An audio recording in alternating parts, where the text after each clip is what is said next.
everyone. Welcome to another installment of LitChat with Walt or Bowne. Drinking a little tea here. Today we're going to be talking about Walt Whitman's very famous 1856 poem, Crossing Brooklyn Ferry, which was a ferry that crossed the East River, which is now the modern-day Brooklyn Bridge. And the poem is amazing for many reasons. Whenever I'm on the train, or taking the train from, say, like Paco in South Jersey to Philadelphia, and I'm looking at the people, and I'm like, we're all passengers, we're all going someplace, and in 100 years, when we're all dead, there will be people taking a train or taking whatever mode of transportation to that place, and it unites us all in this common bond of humanity, right? Whether we're African American, Caucasian, Latino, straight, gay, whatever, we're all together, crossing, moving, progressing.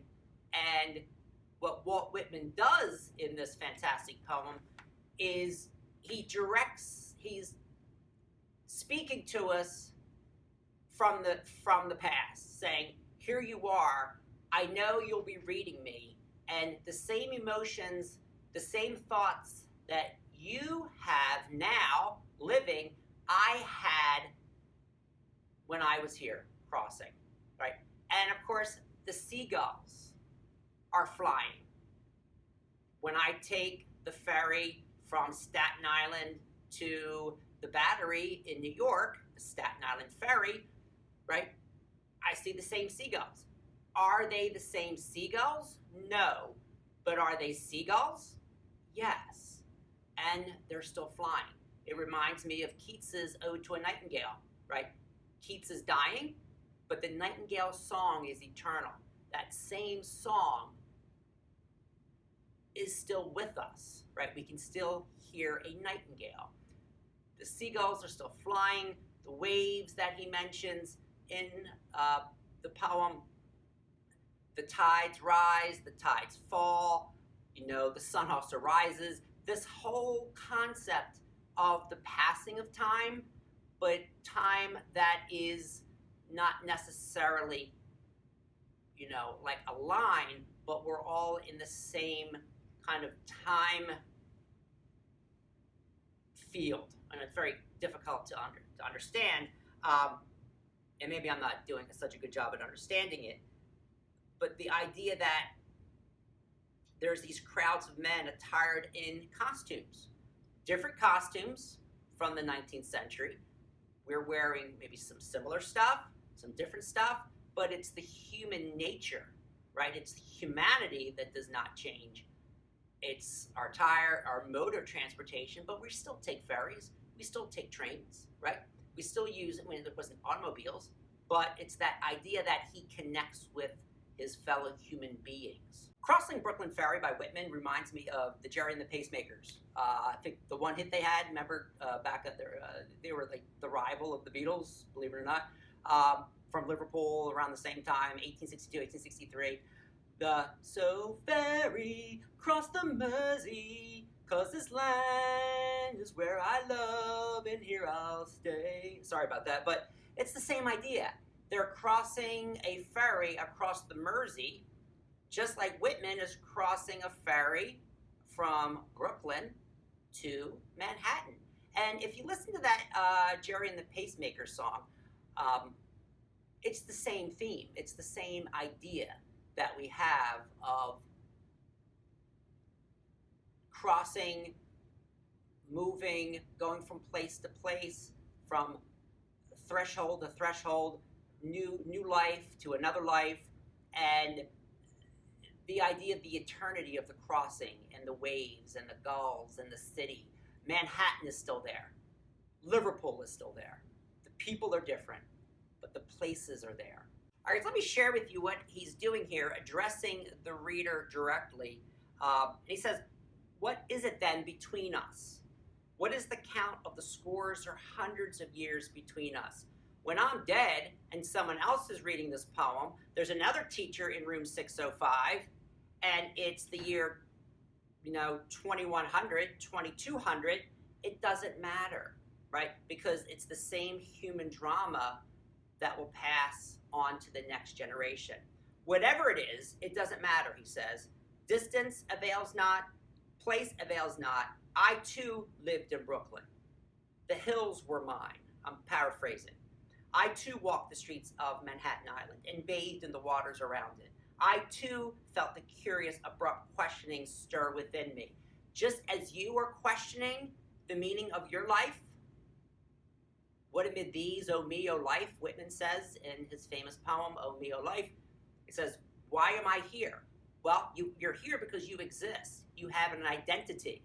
The powerful play goes on, and you can contribute your verse.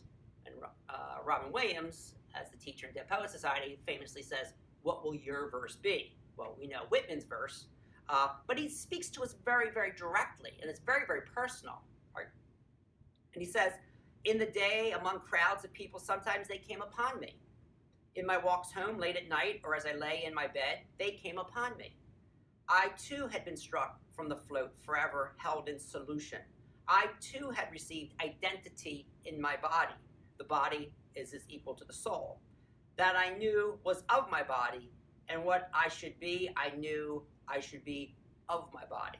All right, so even though this is a spiritual poem talking about the distance that does not really matter between you and I and me and him and all these other pronouns, that we still exist in this body, right, in this form.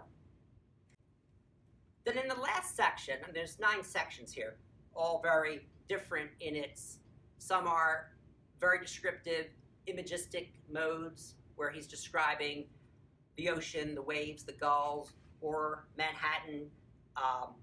And here, he flow on river, flow with the flood tide, and ebb with the ebb tide, frolic on crested and scallop-edged waves. It's a current, a refrain.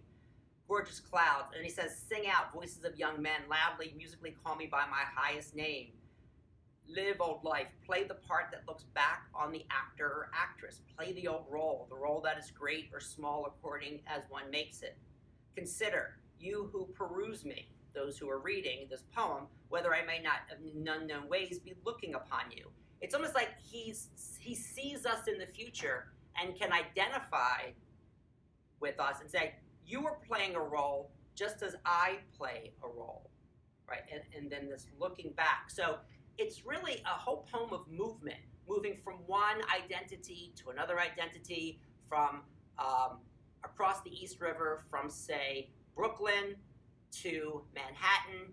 And in order to cross this river, you undergo a change, right? So crossing a river is very, the archetype of the river Styx and the ferryman.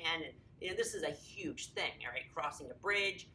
And we all need to pass. We need to pass to get to work.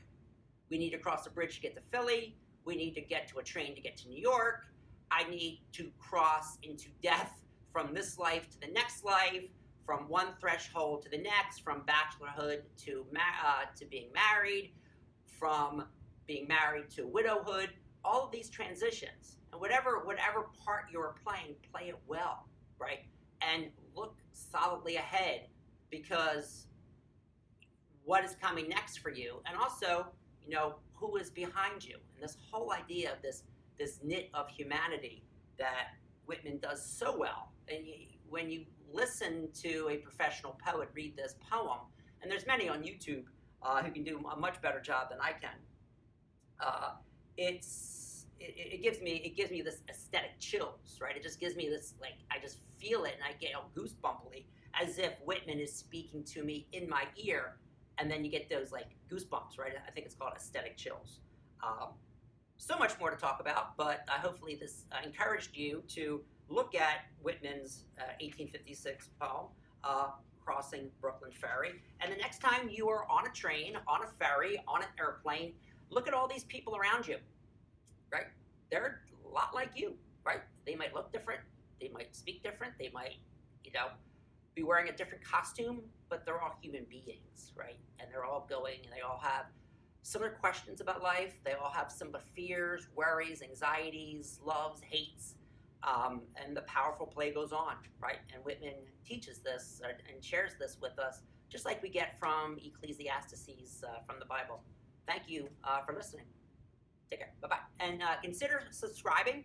I'm also on Spotify and Apple Play with 2 different podcasts, Liberating the Educator and Down with Bowne, some of my creative stuff. Thanks a lot. Take care.